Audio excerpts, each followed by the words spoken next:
In this video, we are going to look at how we can use what we have learned on digital signatures to come up with a dual signature scheme. Okay, so this dual signature scheme is used in electronic transactions where there are three entities involved in this transaction. Okay, so assume that Alice is a customer and Bob here is a merchant. For instance, Bob has a website that sells stuff, like an e-commerce merchant. Okay, and Charlie is a banker, and for instance, a credit card company. And so Alice would browse around Bob's website and find something she wants to buy. So then, so what Alice does is to send in a purchase order to Bob. Okay, and Alice wants Bob to add on this purchase order. However, Alice doesn't want to send in her payment information to Bob directly. Okay, so this is different from what we are doing online purchasing today. So we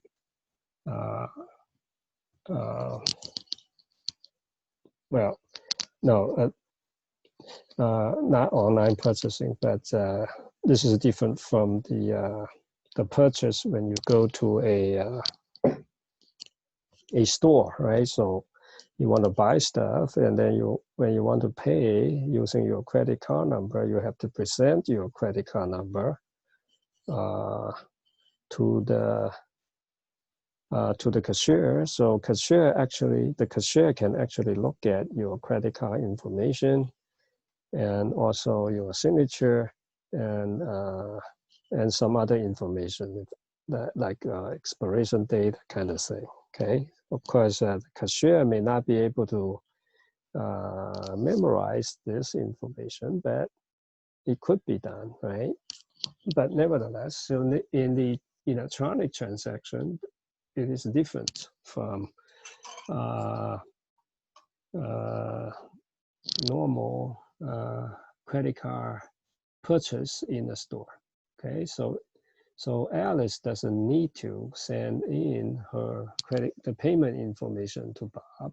Instead, Alice will send in her payment information directly to the credit card company. So that is the payment information, and then the credit card company will make sure that Alice is the legitimate owner of that credit card information, and that payment information is connected to the purchase order, connected to this particular purchase order.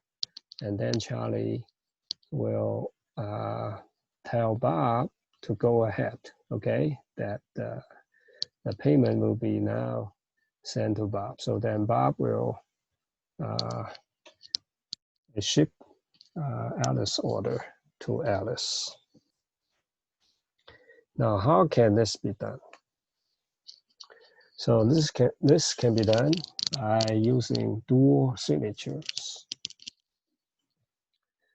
Okay, now let's look at these requirements again. So we don't want Bob to see I2, which is the payment information. And we also don't want Charlie to see I1, which is the purchase order. Okay, so this is for better privacy. So we don't want the credit card company to know what I pay for. Okay, then the banker Charlie should not send I2 to Bob. Okay, it's the payment information before Bob gets I1, and I1 and I2 should be linked. Okay, so the purchase order and this particular payment information should be linked. This will prevent separation of a payment from an order. Okay, so you don't have the You don't want to use this I2 to pay for a different purchase order. And all messages must be authenticated and encrypted during transmission. So no useful information is eavesdropped, modified, or fabricated. So these are the requirements. Now, the dual signature can do this, can meet these requirements. Okay, it is an interactive authentication protocol for electronic transactions. It provides security and privacy protections, and it has been used in secure electronic transactions for online shopping. Okay, so this SET protocol was designed by Visa and MasterCard in 1996. Okay, so well, now it has been used in practice. Okay, so let me close this one out.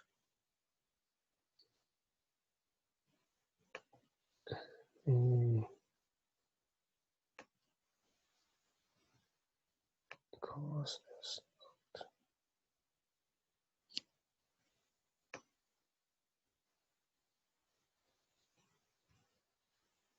All right. So what's required? The following. So Alice, Bob, and Charlie agree on a hash function H and a public key encryption algorithm E, for instance, RSA. And each of Alice, Bob, and Charlie must each have an RSA key pair. So this is a key pair for Alice, key pair for Bob, and key pair for Charlie.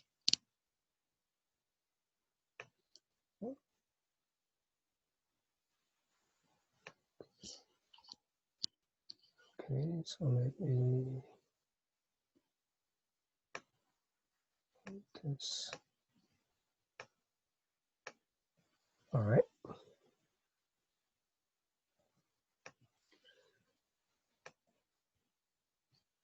Okay.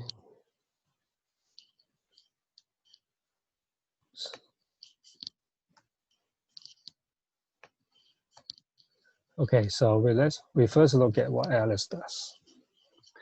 So Alice calculates the following values. Okay, this is a purchase order, and this purchase order will be encrypted using Bob's public key so that only Bob can see it. Okay, nobody else has Bob's private key, so nobody can decrypt this. And then Alice signs her payment info.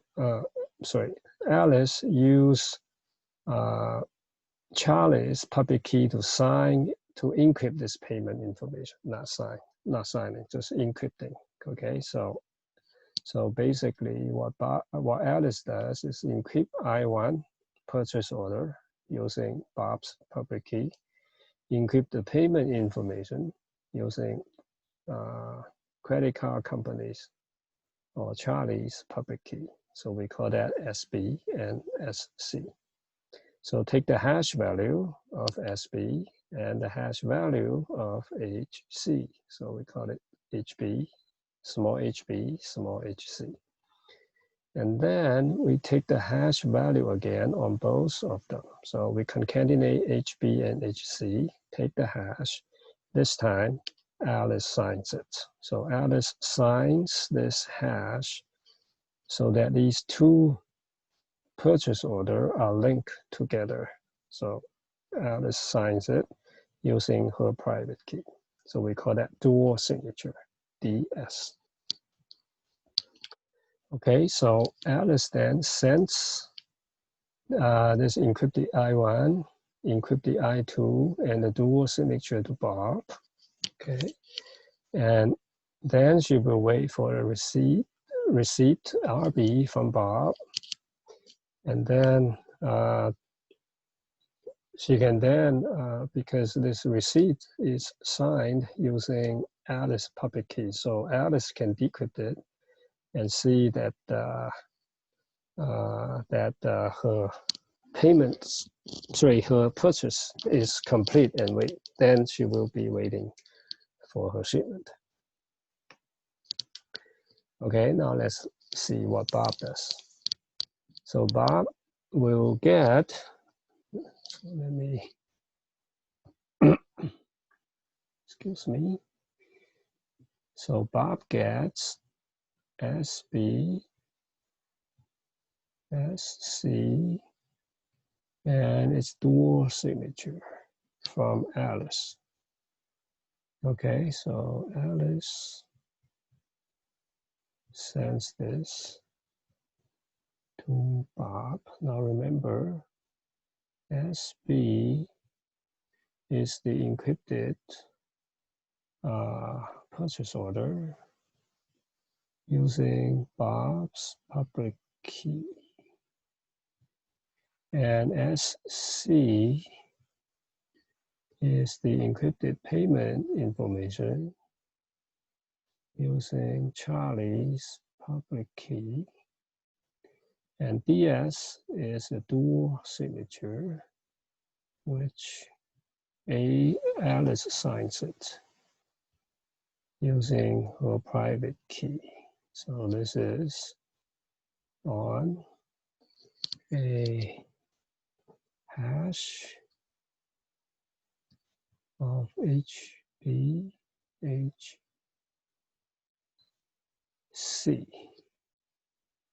That links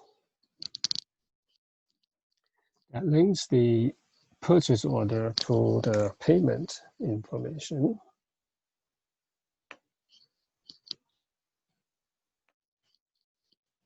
Okay, so that's what this DS is.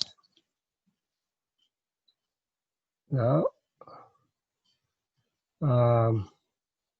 so what Bob will do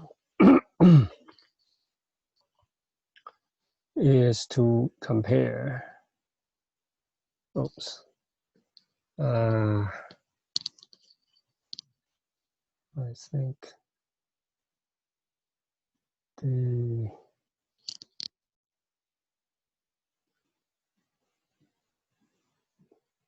I should not. Okay, so so this is DS. So let me bring up this annotation. Okay, so Bob will first using Bob will first verify this is Alice's signature by Alice's public key.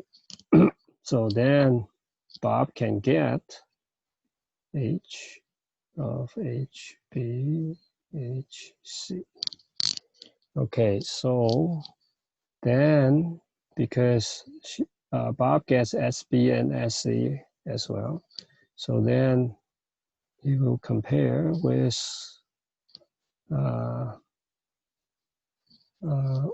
this to see whether these two are the same.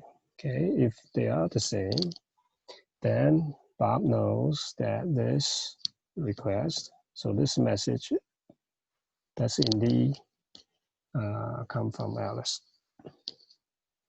So then Bob can decrypt, okay, SB, okay, using his private key. So then you get purchase order. So after Bob gets the purchase order, he will then send the same thing again. Send what he receives to Charlie. So this is the same. DS to Charlie.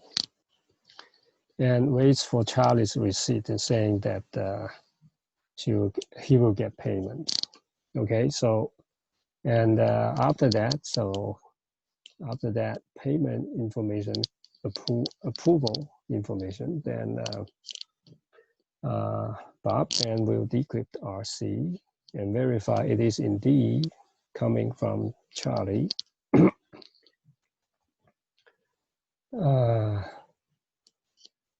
And then he will then send a receipt to Alice and saying that the purchase payment received, the order is complete, and tell Alice to wait for shipment. That's what Bob does. Okay. So now let's look at what Charlie would do.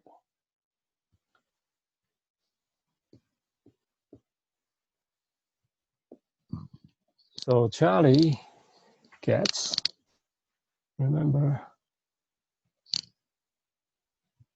Charlie gets the same. So this is from Bob.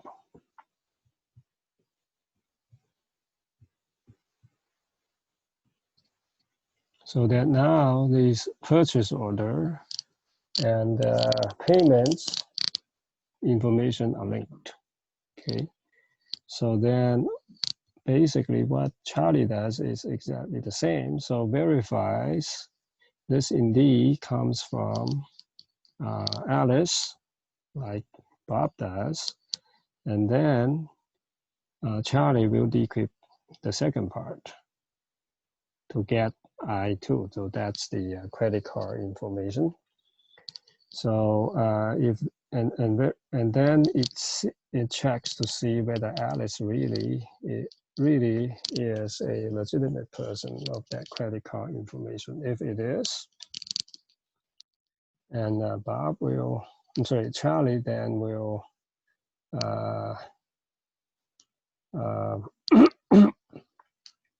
execute a proper payment transaction and send a receipt to Bob and saying that payment it's on the way. Payment's been approved, it's on the way, and then Bob decrypts this.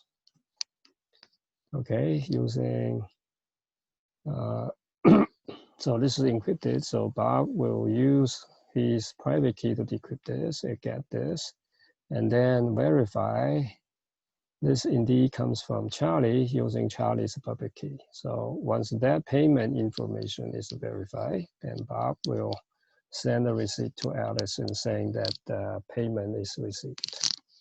And purchase order is done and shipment will be made. All right.